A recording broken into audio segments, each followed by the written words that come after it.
Vietnam வாரை பொறுத்த வரைக்கும் இந்த போர்க்கப்பலோட ரோல் ரொம்ப பெருசு அப்படின்னோம். உண்மையிலே வியட்நாம் வார் வந்து உலகத்துக்கு சொன்ன பாடம் அதை விட ரொம்ப பெருசு. இதுலேருந்து விமானங்கள் வந்துச்சு, குண்டு போட்டுச்சு, தாக்குச்சு, போச்சுன்னு.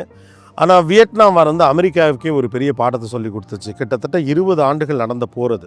வியட்நாம் வார் அப்படின்னு நம்ம பார்க்குறப்ப மேலெழுந்த வாரி அது அமெரிக்காவுக்கும் வியட்நாமுக்கும் நடந்த வார் அப்படின்னு நினைக்கிறோம். அது அப்படி கிடையாது. அது ஒரு குளோபல் வார் அப்படின்னு சொல்லலாம்.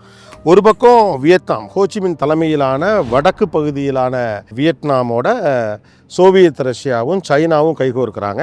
இந்த பக்கம் சவுத்தில் கம்யூனிசம் அல்லாத வியட்நாம் பகுதி இருக்குல்ல, அவங்களோட அமெரிக்காவும் அவருடைய நேச நாடுகள் அவங்களோட நேச நாடுகளும் அதில் பங்கேற்கிறாங்க. அதில் நியூசிலாண்டு இருக்குது, ஆஸ்திரேலியா இருக்குது. இப்படி ஒரு பெரிய போர் தான் அது. 20 ஆண்டுகள் இந்த போர் நீடிச்சிருக்கு. நினச்சி பாருங்கள், பெரிய பொருளாதார வளமில்லாத ஒரு கஷ்டப்படக்கூடிய ஒரு நாட்டில் 20 ஆண்டுகள் போர். சரி, அவங்கக்கிட்ட காசு பணம் இல்லை, அவங்க கஷ்டப்பட்டாங்க அப்படிலாம் கிடையாது. அமெரிக்காவும் கஷ்டப்பட்டுச்சு, நியூசிலாண்டும் கஷ்டப்பட்டுச்சு, சோவியத் ரஷ்யாவும் கஷ்டப்பட்டாங்க. ஒரு பக்கம் வார் வழியாக அதிகாரத்தை கைப்பற்ற முடியும் அப்படின்னு நினச்சி பண்ணப்பட்ட எல்லா வாருக்கு பிறகு ஒரு படிப்பினையை கொடுத்துருக்கு. இந்த பர்டிகுலர் அமெரிக்கன் அண்ட் வியட்நாம் வாருடைய முக்கியமான கருதுகோள் என்ன அப்படின்னு பார்த்தோம்னா, கம்யூனிசம் வெர்சஸ் டெமோக்ரஸி. கம்யூனிசம் உலக அளவில் பரவுவதை விரும்பாத, டெமோக்ரஸியை விரும்புகிற நாடுகளில் வந்து அதை பரவ விடாமல் தடுக்கிறதுக்காக நடந்த போர் தான் அது. இதில் வந்து உயிரிழப்புகள் தான் பெரும் இழப்புகள். அமெரிக்கா தன்னுடைய பல போர் பண்ணியிருக்கு. அமெரிக்கா இந்த போரில் வந்து 58,000 இராணுவ வீரர்களை இழந்துச்சு. அவங்க குடும்பங்கள் ரொம்ப அளவுக்கு பாதிக்கப்பட்டாங்க.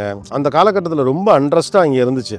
போருக்கு போன தன்னுடைய கணவன் வருவானா மாட்டான்னு பிள்ளைகளும் மனைவிமார்களும் தவித்து கொண்டு இருந்தது ஒரு பக்கம். அந்த பக்கம் பார்த்திங்கன்னா பயங்கரமான லாஸ். வியட்நாம் சைடில் பார்த்திங்கன்னா 1.1 மில்லியன், அதாவது 11 லட்சம் இராணுவ வீரர்கள் இறந்து போனாங்க. அப்ராக்சிமேட்லி கிட்டத்தட்ட 2 மில்லியன் மக்கள் அல்லது 2 மில்லியனுக்கும் மேலான மக்கள், 20 லட்சத்துக்கும் மேலான மக்கள் அந்த போரில் கொல்லப்பட்டாங்க. கடைசியில் என்னப்பா கண்டுபிடிச்சிங்க? ஒன்றும் இல்லை. கடைசியில் இவங்க ட்ரூப்ஸ் எல்லாம் விட்ரா பண்ணிட்டாங்க. அதுக்கு அத்தனை பல ஆயிரம் கோடிகள் மில்லியன் டாலர்கள்லாம் செலவு பண்ணி என்னென்னமோ பண்ணி கடைசியில் அதை விட்ரா பண்ணி அதுலேருந்து மீண்டு வருவதற்கான ஸ்கார் இருக்குல்ல, அது ரொம்ப பெருசு. போர் வந்து 2 தரப்புலையும் தான் பெரிய பாதிப்பை ஏற்படுத்திடுது. கடைசியில் அதன் வழியாக என்னடா பெருசாக நடந்துச்சுன்னு பார்த்தா ஒன்றுமே நடக்கலைங்கிறதா வரலாறு. அதனால தான் இப்போல்லாம் போர்னால் அதுக்கு முன்னாலே அது பற்றின பேச்சு வருது. மக்கள்கிட்ட அந்த அவேர்னஸ் வந்துருச்சு. ஏப்பா, நீங்கள் அதிகாரத்தை இது பண்ணிக்கிறதுக்கும் உங்கள் பவரை காட்டுறதுக்கும் எதுக்குப்பா மக்களை நீங்கள் துன்புறுத்துறீங்க? எங்களுடைய வரி பணத்தை அதுக்கேப்பா அநியாயத்துக்கு செலவு பண்ணுறீங்க அப்படின்னு.